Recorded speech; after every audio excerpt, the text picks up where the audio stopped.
Saudara, pemerintah Kota Solo mulai menguji coba makan bergizi gratis di 3 sekolah dasar mulai Kamis besok. Wakil Presiden terpilih Gibran Rakabuming Raka menguji coba makan bergizi gratis dengan anggaran Rp15.000 per porsi di Kabupaten Bogor, Jawa Barat. Pemerintah Kota Solo akan menguji coba program makan bergizi gratis mulai Kamis besok. Pemkot Solo akan menggandeng pihak swasta dalam uji coba di 3 sekolah dasar. Sekretaris Daerah Pemkot Solo menyebut pihak swasta dilibatkan dalam pengadaan makan bergizi gratis karena tidak masuk dalam APBD 2024. Dari salah satu yang khusus swasta ya, itu nanti ada 2 tahap loh, tahap 1, tahap 2. Tahap 1 nanti kelihatannya mulai 25 Juli, berarti kapan? Kamis ya? Kamis. Iya, Kamis. Itu ada 3 sekolah. Anggaran Pak per porsinya itu nanti akan berapa gitu sudah di... Nah, itu saya belum terinfo ya, Hanya kemarin ya masih kisaran seperti yang direncanakan Mas Gibran kemarin.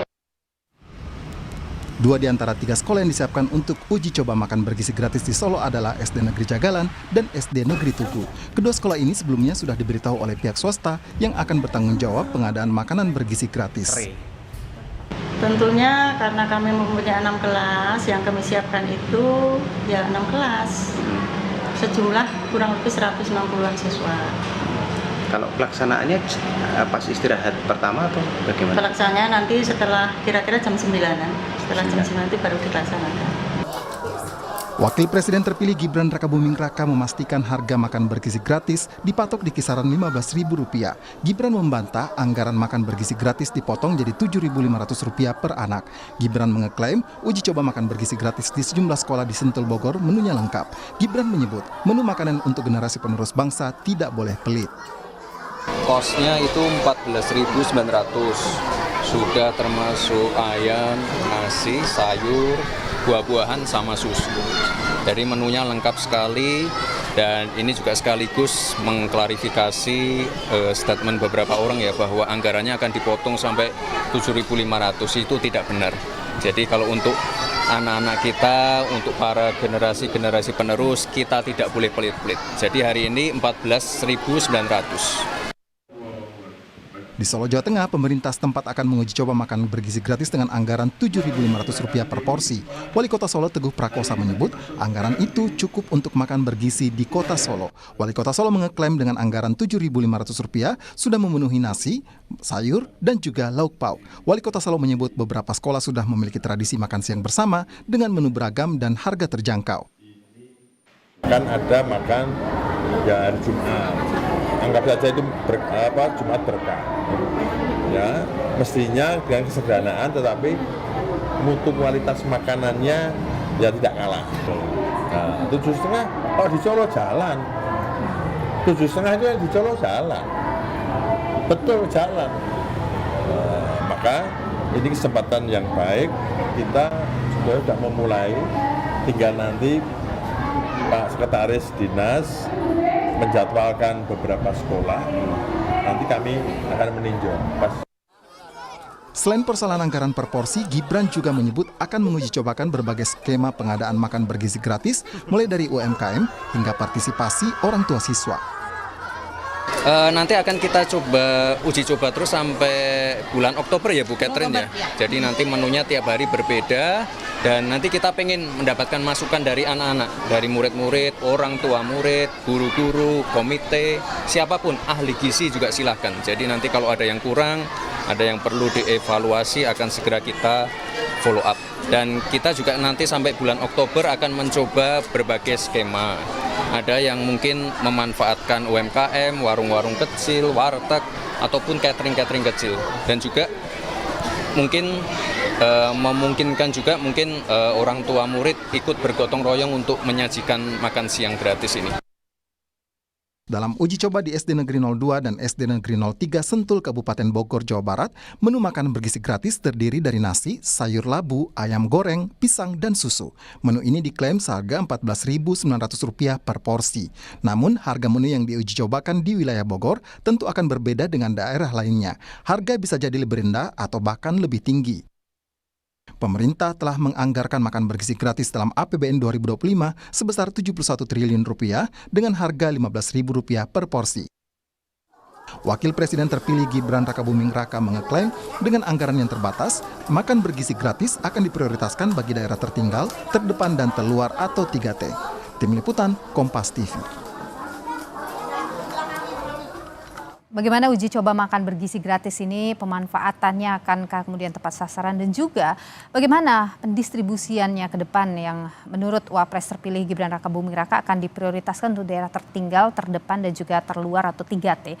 Kita bahas malam hari ini saudara bersama dengan Daniel Johan, anggota Komisi 4 DPR RI dari fraksi PKB, juga bergabung Kepala Bidang Advokasi Perhimpunan Pendidikan dan Guru atau P2G Iman Zanatul Hairi. Selamat malam Bapak-Bapak. Selamat malam Mbak, pemirsa Kompas semuanya. Saya ingin ke Bung Daniel dulu ini ya. Bung Daniel, sebelumnya Komisi 4 itu kan sempat melakukan kunjungan kerja ke Swedia ya. Salah satu misinya adalah belajar atau melihat begitu bagaimana program makan siang gratis di sana. Nah, ada juga ikut Kepala Badan Pangan Nasional juga ikut waktu itu. Jadi apa yang didapat oleh Komisi 4 dari kunjungan itu? Nah, saya mohon maaf karena saya nggak ikut, jadi saya belum paham update-nya Mbak untuk yang kunjungan ke sana. Oke, tapi sejauh ini Komisi 4 apa yang disoroti terkait dengan program makan siang gratis ini, tentu dari sisi pangannya? Ya, yang pertama tentu tujuan dari niat baik pemerintahan berikut adalah kan meningkatkan gizi ya, sehingga menurut saya program ini menjadi baik kalau memang nanti akan ada parameter-parameter yang jelas bahwa setelah sekian lama, apakah 3 bulan pertama, apakah nanti 1 tahun, apakah program ini memang punya signifikan yang cukup dalam meningkatkan gizi sasaran anak-anak yang memang mendapat program ini. Ya. Nah, itu pun kita belum tahu nih sekarang ukurannya itu apa. Apakah berat badan per dibanding tinggi misalkan. Apakah ada unsur lain yang memang mungkin ahlinya itu yang harus memberikan jawaban. Yang kedua, ya kita tentu program ini kita belum jelas banget. Tadi kan antara 15.000, 7.500. Nah, apakah anggap 15.000 itu apakah memang bisa memenuhi gizi yang cukup atau yang diharapkan dari program ini. Nah, sekali lagi memang itu ahlinya, ahli gizi itu yang harus memberikan jawaban. Yang ketiga tentu yang penting adalah teknis ya. Karena teknis juga masih bentuk simulasi-simulasi yang masih belum firm diputuskan ya. Tetapi saya rasa teknis untuk penyebaran program ini menjadi sangat penting. Karena apa? Karena kan ini harian kan. Nah, hariannya itu bukan 1.000, 2.000, 100.000, sejuta orang. Ya. Kalau misalkan total dari anak SD, SMP, SMA misalkan, saya juga belum paham siapa aja sasarannya. SD, SMP, SMA aja itu udah 53 juta siswa. Jadi setiap hari pemerintah harus menyiapkan 53 juta. Tetapi kalau misalkan tadi anggarannya 15.000 dengan 71 triliun, maka yang harus disiapkan setiap hari itu sekitar 12 juta siswa. Jadi itu bukan pekerjaan ringan.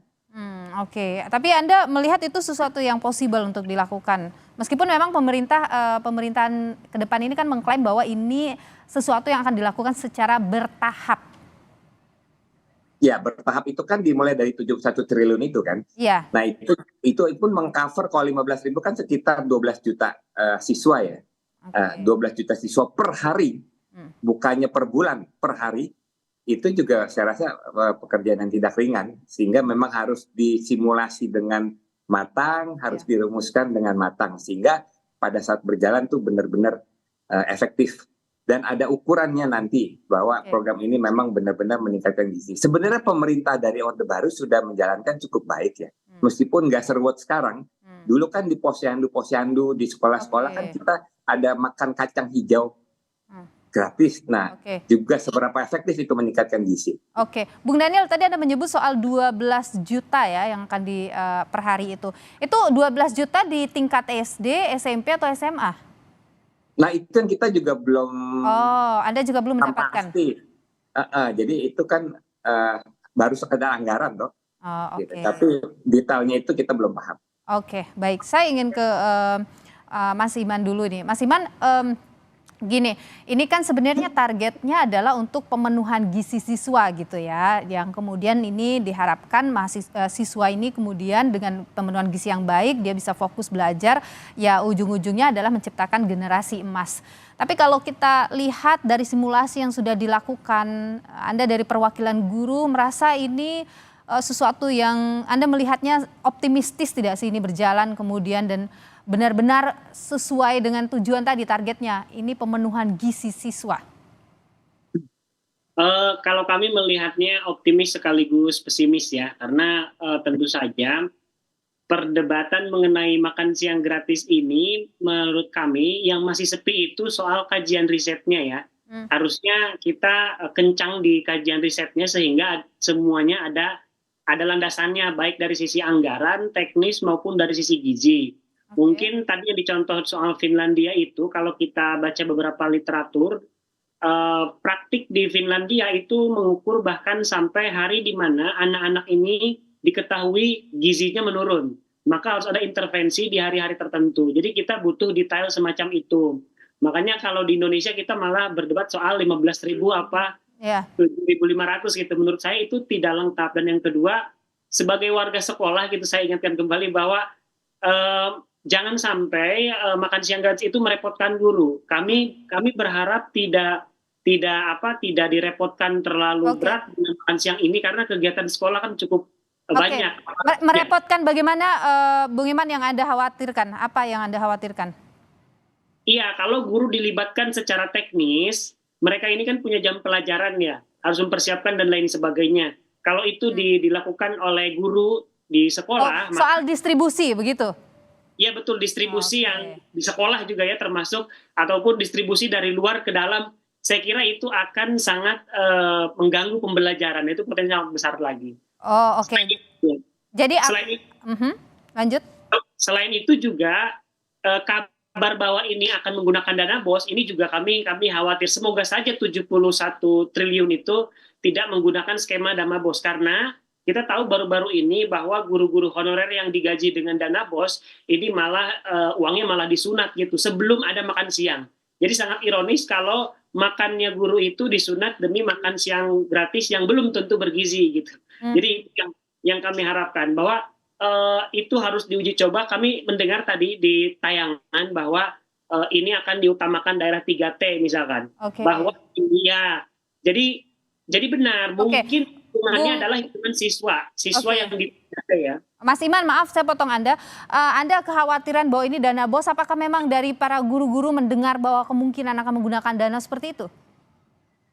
Iya, sampai kemudian ada keluar statement mengenai 71 juta, kami kan masih diberitahu bahwa ini kemungkinan dana BOS dan lain sebagainya gitu. Ini dana BOS saya sudah kurang, apalagi kita lihat bahwa dana BOS potensi korupsinya sangat tinggi. Ini jangan sampai kita ikut di dalam sebuah skema pembiayaan yang membuat kita terlibat malah para guru ini keluar dari tujuan utamanya mengajar di sekolah.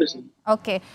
Bung Daniel, meskipun Anda tidak ikut dalam kunjungan kerja ke Swedia kala itu, tapi tentu sudah ada penyampaian begitu ya yang disampaikan di internal Komisi 4 terkait dengan hasil kunjungan pada saat ke Swedia itu. Apa yang kemudian dari Swedia itu bisa dipetik, utamanya yang tadi kekhawatiran-kekhawatiran muncul soal anggaran, soal distribusi dan sebagainya? Ya, makasih. Pertama justru saya waktu itu malah meskipun nggak langsung ya, konfirmasi dari kawan-kawan bahwa kunjungan itu nggak ada hubungannya dengan persoalan makan gratis. Jadi itu bukan studi melihat makan siang gratis di sana? Yang saya dapat konfirmasi itu, tetapi memang urusan lain, masalah persoalan bagaimana ketahanan pangan, mempertahankan dalam rangka mewujudkan kedaulatan pangan nanti. Gitu. Jadi nggak ada hubungan. Nah yang kedua, jadi catatan penting dari Mas Iman itu yang benar-benar harus mendapat perhatian pemerintah. Kajian ilmiah yang matang. Karena belakangan ini pemerintah sangat sering melakukan suatu program tanpa kajian. Akhirnya programnya acak-acakan. Nah, sehingga pengalaman itu jangan terulang, kita berharap. Nah, sehingga masukan tadi menjadi penting. Mumpung kita ada waktu, lakukan kajian yang mendalam secara utuh, bagaimana ini bisa benar-benar meningkatkan gizi yang diharapkan, tidak lagi ada stunting. Itu semua harus dikaji oleh para ahlinya, termasuk mungkin nanti sampai persoalan teknis di anggaran ya. Oke, Bung Daniel, maaf saya ingin tanyakan soal ini. PKB sendiri begitu ya, itu bagaimana sih sikapnya dengan makan siang gratis ini? Secara prinsip dalam konteks meningkatkan gizi kita tentu setuju ya. Nah, tetapi kan kita belum tahu skema pastinya. Jangan sampai program makan gratis ini ternyata juga tidak meningkatkan gizi misalkan. Kalau kita nggak paham apakah memang 15.000 atau 7.500. Kita kan juga harus mendapat masukan dari ahlinya, nanti ahli gizi. Kita juga tentu kalau PKB pasti tidak setuju kalau ini bagian dari dana BOS. Oke, tetap punya sikap lah di Salah situ satunya. ya. Jadi kita harus ngerti dulu skemanya seperti apa. Oke, baik. Saya ke Bung Daniel. Bung Iman tadi Anda mengkhawatirkan banyak hal ya terkait dengan makan siang gratis ini, termasuk beban kepada guru begitu. Nanti jangan sampai dibebankan kepada guru. Kalau kita bicara sekarang ini dalam sistem pendidikan kita yang sekarang, seberapa besar beban kepada guru yang dirasakan? Iya, memang beban kerja itu sedang menjadi kajian kami, apalagi di era digital ini para guru mengalami beban digital. Jadi ada double beban ya. Dia rapatnya online juga, tapi dia harus mengisi aplikasi, dia juga bebannya lebih daripada 30 jam. Jadi tidak ada waktu untuk belajar dan lain sebagainya. Yang kami harapkan sebetulnya ekosistem sekolah ini dengan kedatangan program makan siang gratis, itu menjadi ekosistem yang baik. Nah, makanya kemudian kita harus mencegah kemungkinan-kemungkinan itu dengan apa? Dengan kajian. Nah, P2G sempat menelusuri ya beberapa negara-negara yang memang menerapkan ini. Ada yang gagal dan ada juga yang berhasil. Oke, di mana itu? Belanda, Denmark tidak menerapkan. Yang menerapkan itu seperti tadi Finlandia, Estonia, Swedia, Latvia, Lithuania. Nah, ada pernah satu kegagalan karena tidak memperhatikan aspek sosial. Misalkan di Amerika Serikat, beberapa sekolah ini menutup program makan siang gratisnya. Karena ternyata anak-anak ini tidak mau mendapatkan makan siang gratis karena gengsi. Karena itu menjadi label bantuan sosial. Jadi maaf nih makanan kamu jelek mungkin seperti itu. Nah ini menurut kami harus diantisipasi. Itu yang mungkin tadi kita sebut ya Pak Daniel ya. Bahwa kajian ini ada banyak, bukan cuma anggaran. Ada kajian budaya juga, ada kajian sosial. Jadi ini yang kami harap tidak menimbulkan masalah di lapangan. Baik, jadi makan siang gratis atau makan bergizi untuk siswa ini harus dikaji tidak hanya dari sisi anggaran tapi juga tentu adalah budaya, kemudian beban guru, bagaimana kemudian proses distribusi nanti, ini yang harus diperhatikan. Terima kasih Bung Iman Zanatul Hairi dan juga Bung Daniel, anggota Komisi 4 fraksi PKB, sudah berbagi pandangan di Sapa Indonesia Malam.